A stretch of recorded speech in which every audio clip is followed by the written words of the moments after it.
Hello everyone, welcome to learning book. Learning book पे आप सभी का स्वागत है।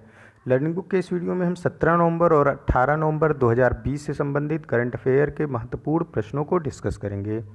अपने क्वेश्चंस के डिस्कशन की शुरुआत की जाए उससे पहले एक अनाउंसमेंट है, वो आप सभी को बता दिया जाए। अनाउंसमेंट ये है कि अब जो अगली करंट अफेयर की वीडियो आएगी उससे हम एक एक्सेप्ट द चैलेंज नाम से नए ट्रेंड की शुरुआत कर रहे हैं। इसमें क्या होगा कि आपको जो नेक्स्ट करंट अफेयर की वीडियो आएगी उसमें प्रीवियस करंट अफेयर की वीडियो से संबंधित प्रश्नों को पूछा जाएगा। ये इन प्रश्नों की संख्या 2 से 3 हो सकती है और जो भी छात्र लगातार 15 दिनों तक इन प्रश्नों का सही जवाब देगा या जो भी छात्र सबसे ज़्यादा बार सही प्रश्नों के उत्तर दिया होगा, उस स्टूडेंट का नाम विथ उसकी फ़ोटो हम YouTube के जो करंट अफेयर के वीडियो आएंगे उनकी शुरुआत में दिखाएंगे। साथ ही साथ जो कम्युनिटी है वहाँ पे जाके उसकी फ़ोटो विथ नेम को पोस्ट भी करेंगे और ये बताया जाएगा कि इस स्टूडेंट ने इतने प्रश्नों में इतने प्रश्नों के आंसर को करेक्ट दिया है पिछले 15 दिनों में।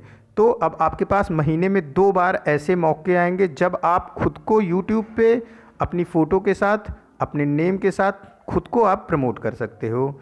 तो आप पूरे अलर्टनेस के साथ पूरे फोकस होके अब आप क्या करोगे, करंट अफेयर की वीडियो को देखना आज से शुरू कर दो। नेक्स्ट करंट अफेयर की वीडियो जो होगी उसमें आज ही की करंट अफेयर से संबंधित 2 से 3 प्रश्न पूछे जाएंगे। ये कोई से भी प्रश्न रैंडम हो सकते हैं।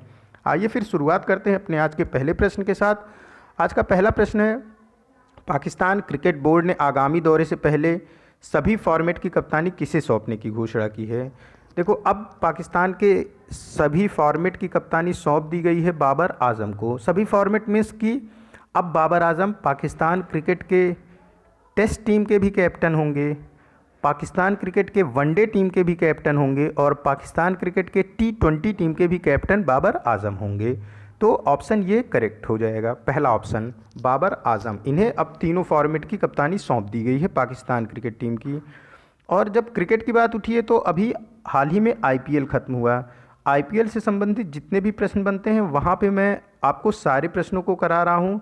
आप इसे नोट डाउन करोगे क्योंकि इससे भी क्वेश्चन आपसे अगली बार पूछा जा सकता है जो नेक्स्ट वीडियो आएगा।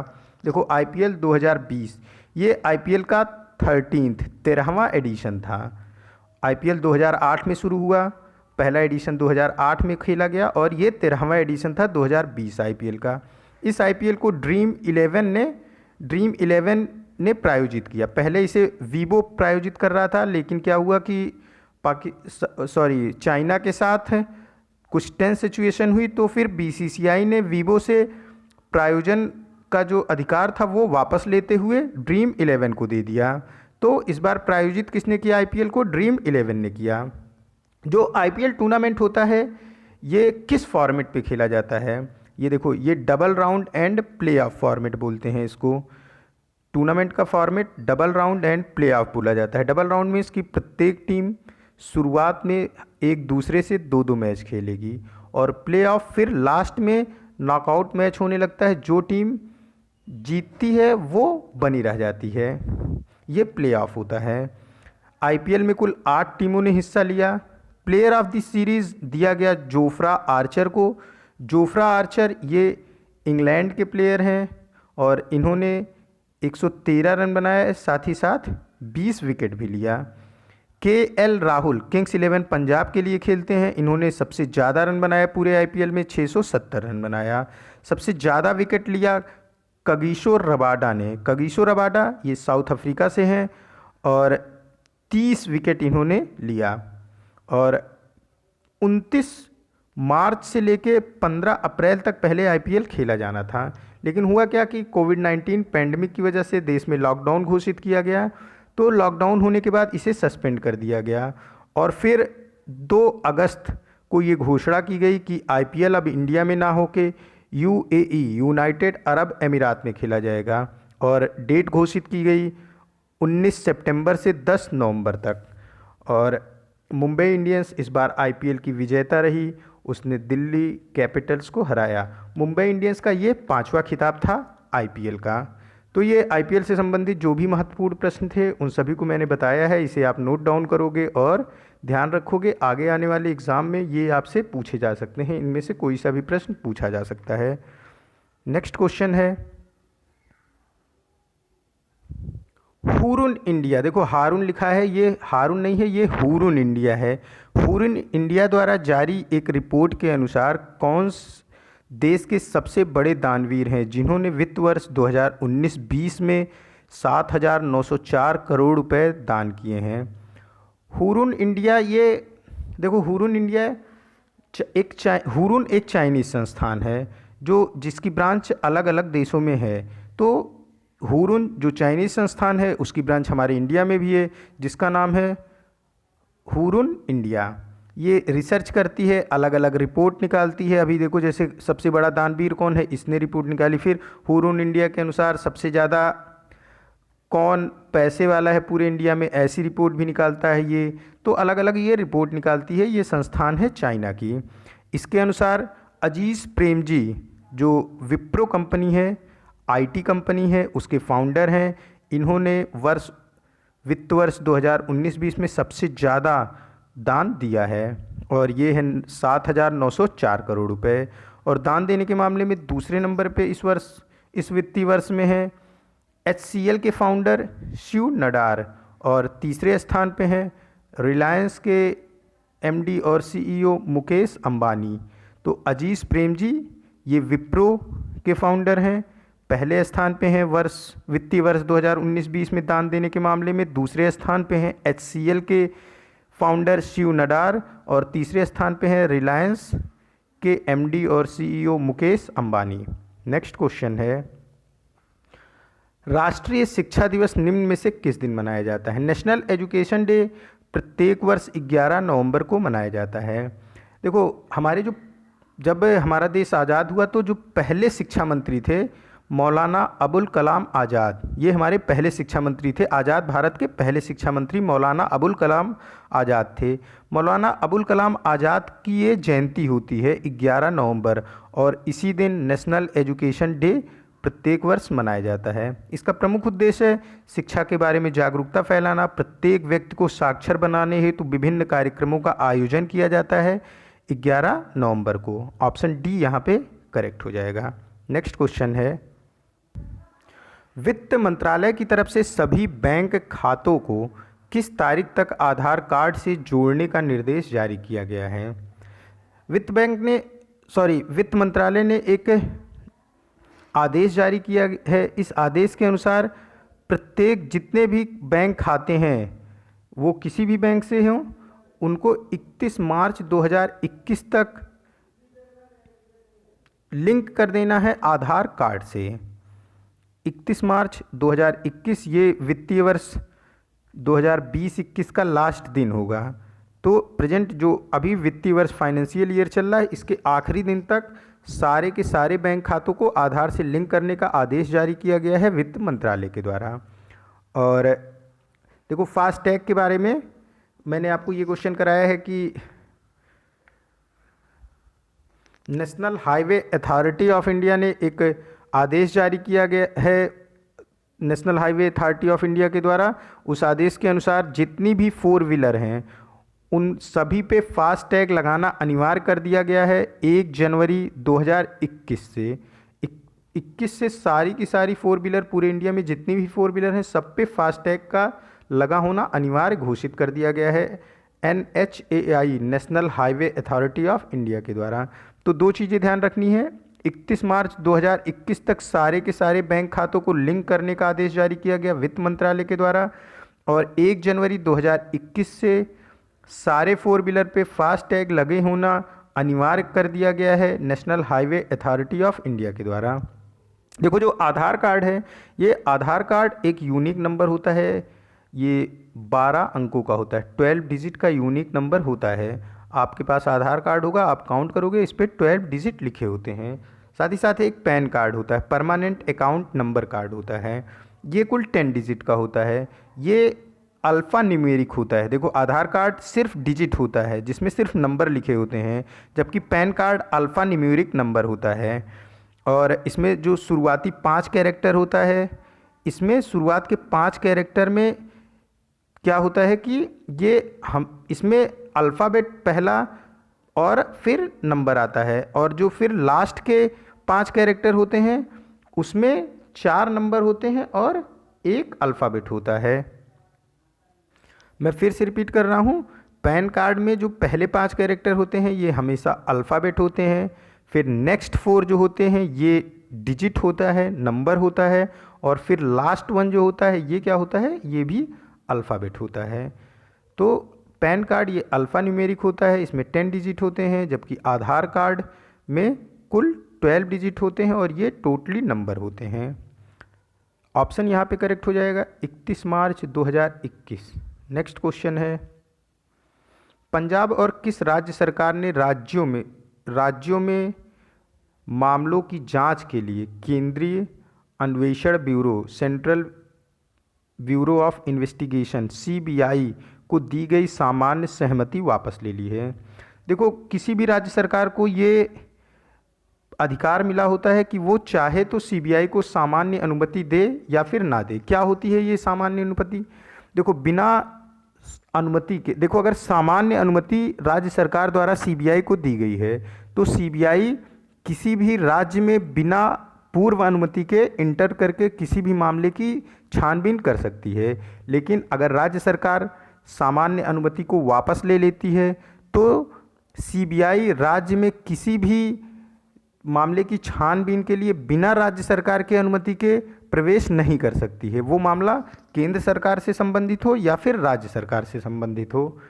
इसको ऐसे समझो कि कोई व्यक्ति है जो कि झारखंड में रह रहा है और वो मर्डर करके आया है कहीं से, सीबीआई को उसकी जांच दी गई है, लेकिन अब सीबीआई झारखंड में जाके उस व्यक्ति से पूछताछ करना चाह रही है, तो फिर उसे सबसे पहले आदेश लेना होगा राज्य सरकार से। अगर झारखंड की राज्य सरकार सीबीआई को दी गई सामान्य अनुमति को वापस ले लिया है तो ऐसा करना होगा। अगर झारखंड सरकार ने सीबीआई को दी गई सामान्य अनुमति वापस नहीं ली है तो सीबीआई डायरेक्ट उस व्यक्ति को अप्रोच करके उससे पूछताछ कर सकती है। तो यही है सामान्य सहमति को वापस लेना। और कुल ऐसे इंडिया में 8 स्टेट हैं जिन्होंने सीबीआई को दी गई सामान्य सहमति वापस ले ली है। ये हैं पंजाब, झारखंड, केरला, महाराष्ट्र, वेस्ट बंगाल, राजस्थान, छत्तीसगढ़। इतने राज्यों ने सीबीआई को दी गई सामान्य सहमति वापस ले ली है। तो अभी ये क्वेश्चन जो है ये सबसे लास्ट में किस राज्य ने ली है? सबसे लास्ट में 2 राज्यों ने एक साथ ली, पंजाब और झारखंड ने। तो देखो, पंजाब तो क्वेश्चन में ही था, पंजाब और किस राज्य ने, तो ऑप्शन यहाँ पे डी करेक्ट हो जाएगा। अब पंजाब और झारखंड में अगर सीबीआई को किसी मामले की छानबीन करने जाना होगा तो उसे पहले पंजाब और झारखंड की राज्य सरकार से अनुमति लेना होगा। सामान्य सहमति वापस लेने के बाद ये प्रोसेस बढ़ जाती है सीबीआई के लिए कि उसे वहाँ के राज्य सरकार से अनुमति लेके तो ही वो किसी मामले की छानबीन के लिए राज्य में प्रवेश कर सकती है। और ऐसा कितने राज्यों ने किया? कुल पंजाब, केरला, महाराष्ट्र, वेस्ट बंगाल, छत्तीसगढ़, राजस्थान, झारखंड और पंजाब, ये सारे राज्य हैं। तो ये क्वेश्चन अभी का है, तो लेटेस्ट में झारखंड और पंजाब राज्य सरकारों ने ऐसा किया है। नेक्स्ट क्वेश्चन है, भारत के किस प्रसिद्ध लेखक को हाल ही में Tata literature lifetime achievement award से सम्मानित किया गया? भारत के रस्किन बॉन्ड को लाइफ टाइम अचीवमेंट अवार्ड से सम्मानित किया गया टाटा लिटरेचर के। देखो, रस्किन बॉन्ड ये बेसिकली हैं तो ब्रिटिश के, लेकिन इनका जन्म 19 मई 1934 को हिमाचल प्रदेश कसौली में हुआ था। देखो, जब इनका जन्म हुआ था तो ये हिमाचल प्रदेश में नहीं था कसौली, उस टाइम ये पंजाब स्टेट में था। ब्रिटिश इंडिया के टाइम इनका जन्म हुआ था 1934 में इंडिया में, और ये फिर इंडिया में ही हैं तो इनको इंडियन ही माना जाता है। और इनको पद्मश्री से सम्मानित किया गया 1999 में, पद्म भूषण से सम्मानित किया गया 2014 में। इनकी जो फेमस बुक्स हैं उनमें एक अभी लेटेस्ट जो फेमस बुक हैं उनमें एक है अ सॉन्ग ऑफ इंडिया, ये रस्किन बॉन्ड द्वारा लिखी गई है। साथ ही साथ इन्होंने अपने 86th बर्थडे जो कि मई में होता है, 19 मई को मैंने बताया कि इनका बर्थडे होता है, तो 86th बर्थडे था इस बार, और इन्होंने उस पर एक किताब को लॉन्च किया जिसका नाम है hop on my adventures on boat, train and planes. Hop on my adventure on boat train and planes. ये रस्किन बॉन्ड ने अपने 86th बर्थडे पर इस बुक को लॉन्च किया। तो दो बुक जो इस साल रस्किन बॉन्ड ने लॉन्च की जो महत्वपूर्ण किताबें हैं वो है ए सॉन्ग ऑफ इंडिया, ये भी रस्किन बॉन्ड की है, और hop on my adventure on boat train and planes, ये अपने बर्थडे के मौके पर लॉन्च किया गया रस्किन बॉन्ड के द्वारा। और रस्किन बॉन्ड को ही Tata literature lifetime achievement award से सम्मानित किया गया। ऑप्शन ए करेक्ट हो जाएगा। नेक्स्ट क्वेश्चन है, हाल ही में किस देश के प्रिंस खलीफा बिन सलमान अल खलीफा का 84 वर्ष की उम्र में निधन हो गया? देखो ये बहरीन के थे। सबसे पहले तो ये जान लो ये रॉयल फैमिली से थे, इसलिए इन्हें प्रिंस खलीफा बोला जाता है। इनका नाम था बिन सलमान अल खलीफा। अब देखो ये क्या है कि ये रॉयल फैमिली से थे इसलिए इनको प्रिंस बोला गया, और ये पूरे विश्व में सबसे ज़्यादा समय तक प्रधानमंत्री भी रहे। इनका देश है बहरीन। ऑप्शन बी करेक्ट हो जाएगा।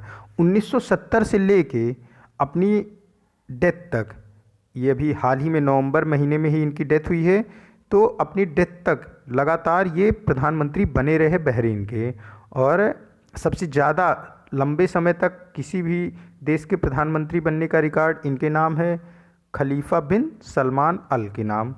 और बहरीन जो है ये गल्फ़ कंट्री है, मनामा इसकी कैपिटल है, दिनार यहाँ की करेंसी है।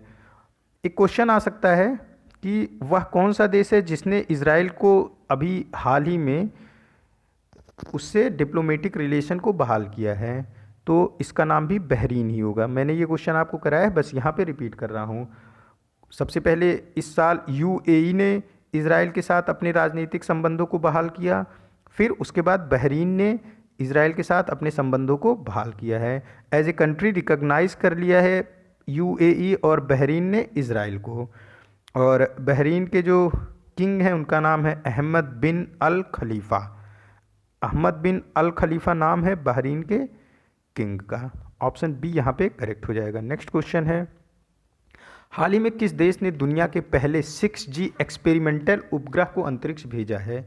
एक्सपेरिमेंटल उपग्रह मीन्स कि ये उपग्रह अभी एक्सपेरिमेंट के तौर पर भेजा गया है अंतरिक्ष में, और इसे भेजा है चाइना ने। ऑप्शन बी करेक्ट हो जाएगा। एक क्वेश्चन आता है कि कौन सा देश है जिसने अपने वहाँ पे सबसे पहले 5G नेटवर्क लॉन्च किया पूरी दुनिया में? तो ये है साउथ कोरिया। साउथ कोरिया पूरी दुनिया का पहला ऐसा देश था जिसने 5G नेटवर्क को अपने वहाँ पे सबसे पहले लॉन्च किया था पूरी दुनिया में। इस समय दुनिया की कुल 34 देशों में 5G नेटवर्क काम कर रहा है। हमारे इंडिया में अभी 4G नेटवर्क काम कर रहा है। और अगर हम बात करें सबसे आगे कौन सा देश है इन नेटवर्क के मामले में, तो नॉर्वे। नॉर्वे में इस समय 7G नेटवर्क के थ्रू काम किया जा रहा है। तो पॉइंट नोट करोगे आप लोग, चाइना ने सब पहले 6G एक्सपेरिमेंटल उपग्रह को अंतरिक्ष भेजा है। 5G नेटवर्क सबसे पहले लॉन्च करने वाला देश था पूरी दुनिया में साउथ कोरिया। इस समय प्रेजेंट टाइम में 34 देशों में 5G नेटवर्क के थ्रू काम किया जा रहा है। हमारे भारत में अभी 4G नेटवर्क काम कर रहा है, और नॉर्वे 7G नेटवर्क इस्तेमाल करने वाला पूरी दुनिया का अकेला देश है। नेक्स्ट क्वेश्चन है, भारतीय मूल के किस व्यक्ति को अमेरिका के नए चीफ ऑफ स्टाफ नामित किया गया है? नया चीफ ऑफ स्टाफ नामित किया गया है काश पटेल को। ऑप्शन सी करेक्ट हो जाएगा। ये अभी इसके पहले अमेरिका के नए चीफ ऑफ स्टाफ से पहले इन्हें काश पटेल को राष्ट्रीय सुरक्षा परिषद के ये सदस्य थे। अमेरिका के राष्ट्रीय सुरक्षा परिषद के सदस्य थे काश पटेल। अब इनको अमेरिका के नए चीफ ऑफ स्टाफ के रूप में नामित किया गया है। इनका पूरा नाम क्या है? कश्यप प्रमोद पटेल, लेकिन इनका निक नेम क्या है? काश पटेल। कश्यप प्रमोद पटेल इनका वैसे पूरा नाम है, लेकिन काश पटेल इनका नाम निक नेम है, और ये काश पटेल निक नेम ही ये ऑप्शन में दिया गया है।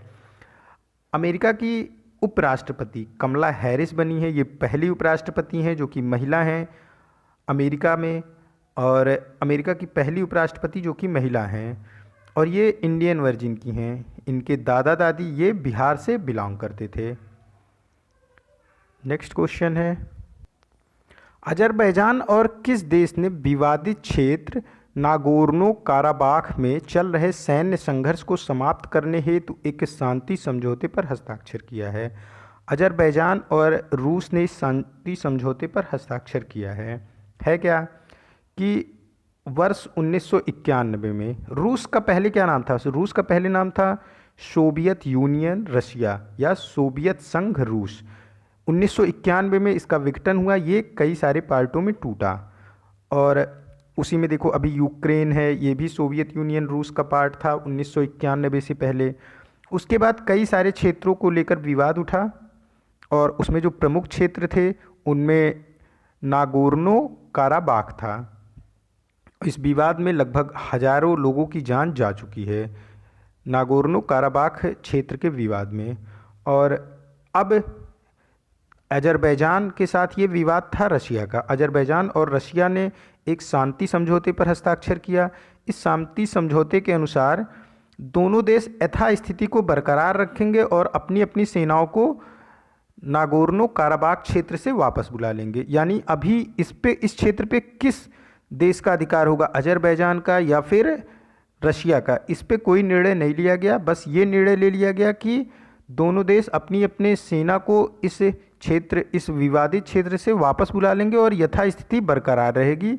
बस हम शांति के साथ बातचीत के जरिए इसका रास्ता ढूंढने की कोशिश करेंगे। इसी पर समझौता हो गया है और दोनों देशों ने अपनी अपनी सेनाओं को नागोर्नो काराबाख से वापस बुला लिया है। इसको आप ऐसे समझ सकते हो, देखो जब इंडिया से पाकिस्तान अलग हुआ तब से आज तक चला आ रहा है विवाद जम्मू एंड कश्मीर को लेकर।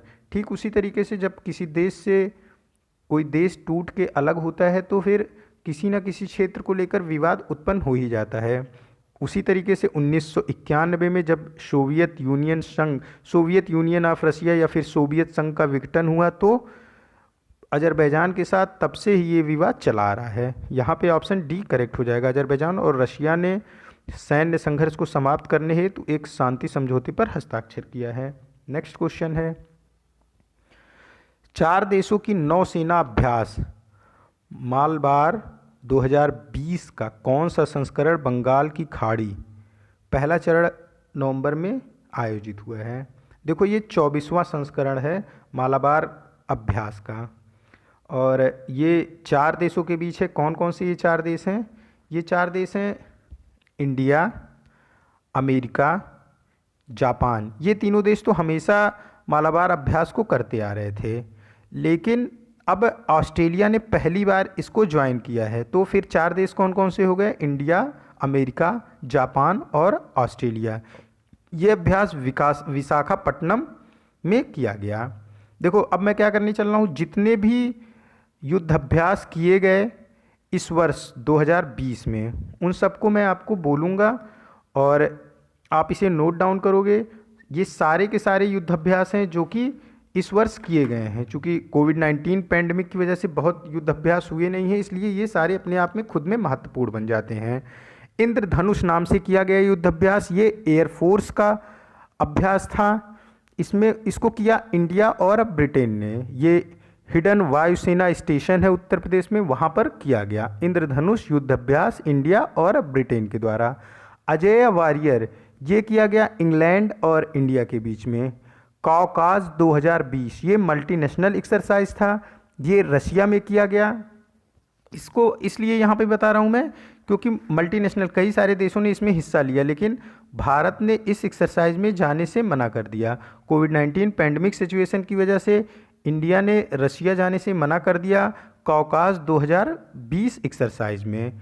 और सूर्य किरण ये सैन्य अभ्यास है भारत और नेपाल के बीच, ये इस वर्ष नेपाल में आयोजित किया गया। मित्र शक्ति ये भी भारत और नेपाल के बीच होता है, ये इस वर्ष पुणे में आयोजित किया गया।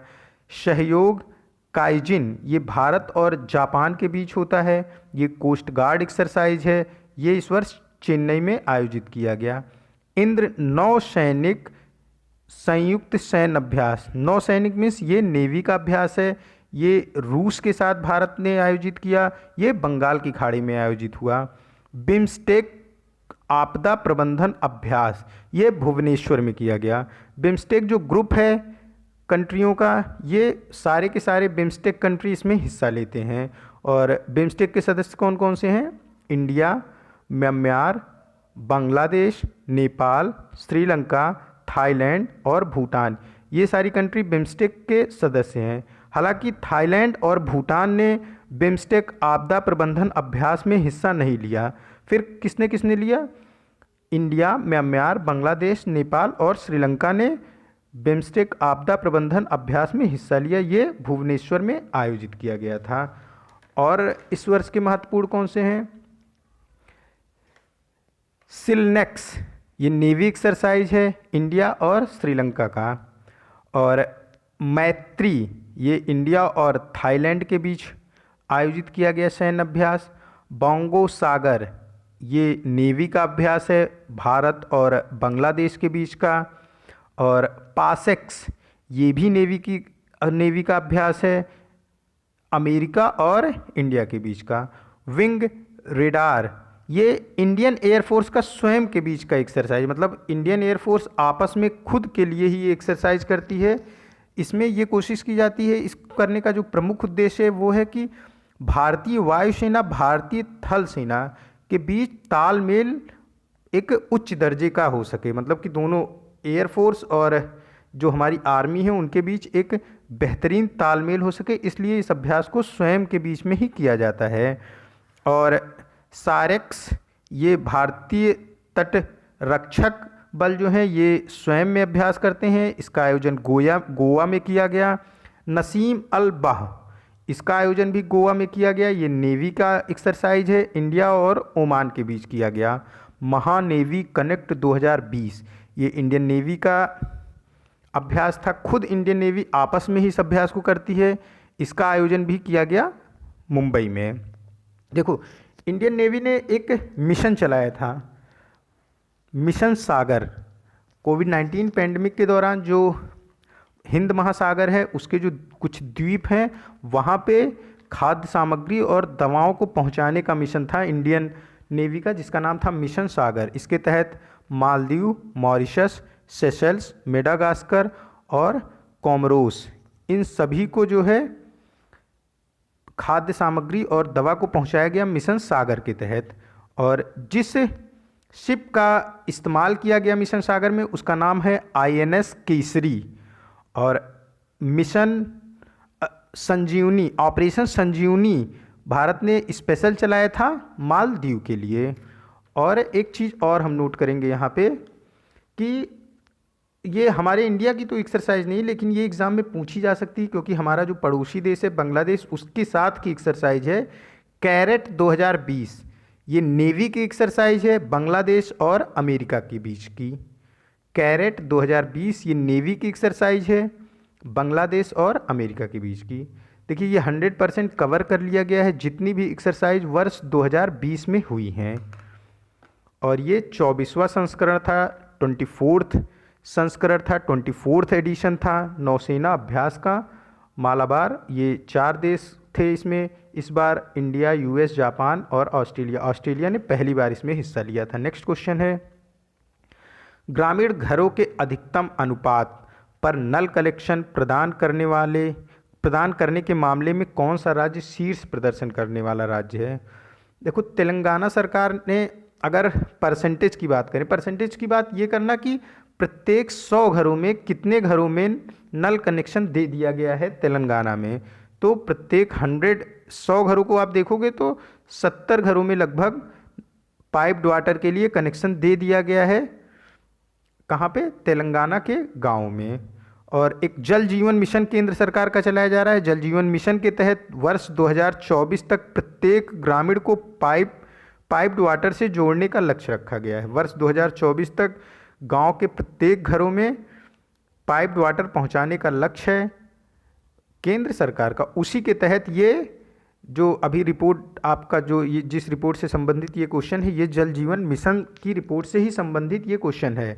तेलंगाना ने सबसे अधिक, अगर अनुपात की बात करेंगे तो अनुपात के में सबसे ज़्यादा अनुपात में नल कनेक्शन प्रदान करने वाला राज्य रहा तेलंगाना। ऑप्शन ए करेक्ट हो जाएगा।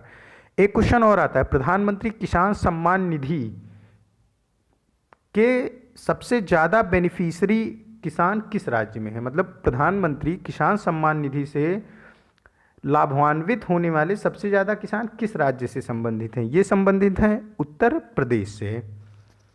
नेक्स्ट क्वेश्चन है, उस भारतीय राजनयिक का क्या नाम है जिसे यूनाइटेड नेशन की प्रशासनिक और बजटीय प्रश्नों की सलाहकार समिति के लिए चुना गया है? इनका नाम है विदिशा मैत्र। ऑप्शन डी करेक्ट हो जाएगा। तो देखो, विदिशा मैत्र ये संबंधित हैं यूनाइटेड नेशन की प्रशासनिक और बजटीय प्रश्नों की सलाहकार समिति से। ये भारतीय हैं। प्रियंका राधाकृष्णन ये भी भारतीय हैं और इन्हें न्यूजीलैंड की जो कैबिनेट है उसमें जगह दी गई है। कमला हैरिस ये भी भारतीय मूल की हैं और इन्हें चुना गया है अमेरिका की उपराष्ट्रपति के रूप में। ये अमेरिका की पहली महिला उपराष्ट्रपति भी हैं। तो 3 ऑप्शन हो गया। देखो, प्रियंका राधाकृष्णन, ये सारे क्वेश्चन कराए जा चुके हैं। इन्हें चुना गया है कैबिनेट मिनिस्टर के रूप में न्यूजीलैंड के, और ये भारतीय हैं और इंडियन वर्जिन की हैं। इनका जन्म चेन्नई में हुआ था।